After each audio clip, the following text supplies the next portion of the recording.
স্থানীয় সংবাদ।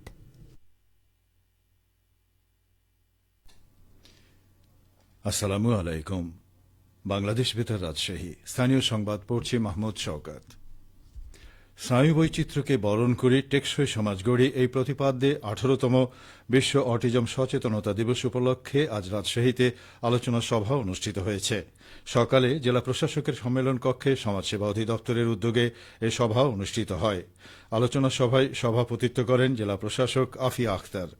তিনি বলেন, অন্তর্ভুক্তিমূলক শিক্ষা, কর্মসংস্থানে সমানাধিকার, আত্মপরিচয় এবং সবার প্রতি শ্রদ্ধাশীলতার পরিবেশ সৃষ্টির মাধ্যমে অবশ্যই আরও ভালো কিছু করতে হবে। পাশাপাশি অটিজম আক্রান্ত ব্যক্তিদের পরিবার, তাদের সেবাদাতা এবং তাদের সহায়তা দানকারী নেটওয়ার্কের ভূমিকার কথাও স্বীকার করে নিতে হবে। এদিকে নাটোরে আজ বিশ্ব অটিজম সচেতনতা দিবস পালন করা হয়েছে। এই উপলক্ষে সকাল 10টায় জেলা প্রশাসকের সম্মেলন কক্ষে আলোচনা সভা অনুষ্ঠিত হয়। জেলা প্রশাসক আসমা শাহিনের সভাপতিত্বে সভায় অন্যান্যের মধ্যে বক্তব্য রাখেন অতিরিক্ত জেলা প্রশাসক সার্বিক মোহাম্মদ আবুল হায়াত এবং জেলা প্রতিবন্ধী বিষয়ক কর্মকর্তা ভক্তপ্রসাদ দাস। আলোচনা সভায় বক্তারা বলেন, সরকার অটিজম সহ প্রতিবন্ধী ব্যক্তির কল্যাণে কাজ করে যাচ্ছে। প্রতিবন্ধী ভাতা ও শিক্ষা উপবৃত্তি প্রদান, চিকিৎসার ব্যবস্থা করা সরকার প্রদত্ত সেবার মধ্যে অন্যতম। সরকারি হাসপাতালগুলোতে চিকিৎসার জন্য 34টি শিশু বিকাশ কেন্দ্র এবং সকল জেলায় প্রতিবন্ধী সেবা ও সাহায্য কেন্দ্রে অটিজম কর্নার কাজ করছে। দেশের উন্নয়নের ধারায় এই জনগোষ্ঠীকে সম্পৃক্ত করলে সমৃদ্ধির পথে এগিয়ে যাবে দেশ। নওগাঁয় অটিজম সচেতনতা দিবস উদযাপন উপলক্ষে র্যালি, আলোচনা সভা ও পুরস্কার বিতরণ করা হয়েছে। আজ সকালে জেলা প্রশাসন ও সমাজসেবা অধিদপ্তরের আয়োজনে অনুষ্ঠানের উদ্বোধন করেন জেলা প্রশাসক মোহাম্মদ আবদুল আওয়াল। বেলা 11টায় জেলা প্রশাসকের কার্যালয়ের সামনে থেকে র্যালি বের করা হয়।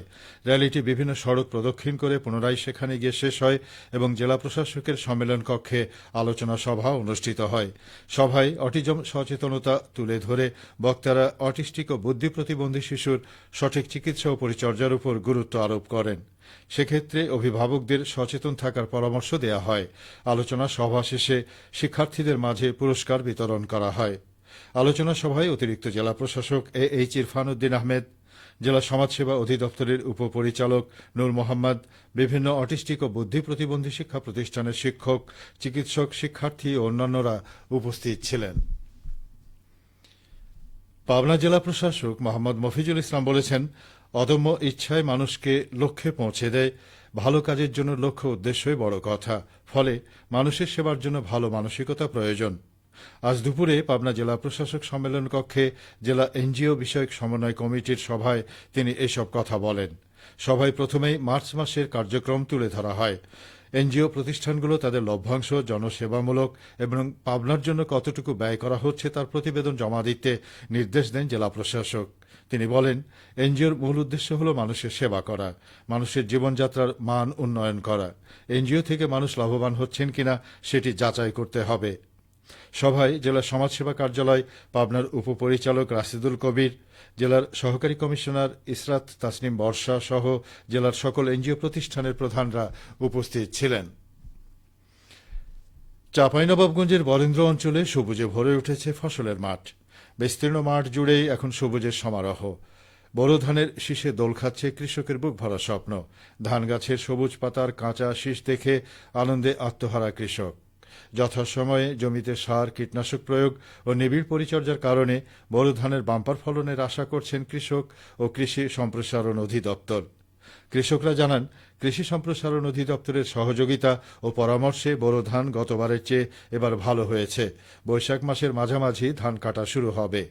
উপজেলা কৃষি অফিসার কৃষিবিদ তানভীর আহমেদ সরকার বলেন, সঠিক সময়ে চারা লাগানো, যথাসময়ে সেচ দেওয়া, নিবিড় পরিচর্যা এবং আবহাওয়া অনুকূলে থাকায় চলতি মৌসুমে চাঁপাইনবাবগঞ্জের গোমস্তাপুরে বোরো ধানের ভালো ফলন হয়েছে।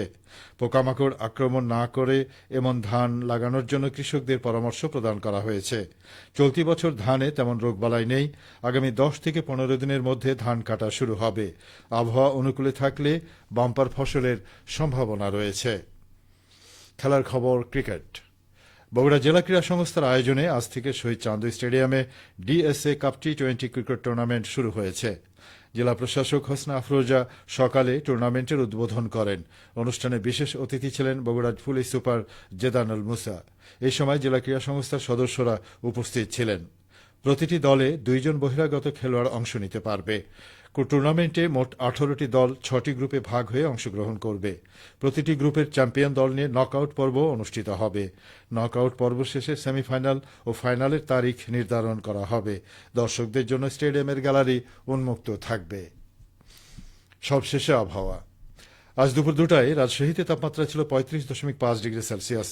এ সময় বাতাসে আপেক্ষিক আর্দ্রতার পরিমাণ ছিল 62%। রাজশাহী ও পার্শ্ববর্তী এলাকায় আজ সূর্যাস্ত সন্ধে 6:30।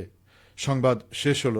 আমাদের পরবর্তী সংবাদ বিকেল 4:05।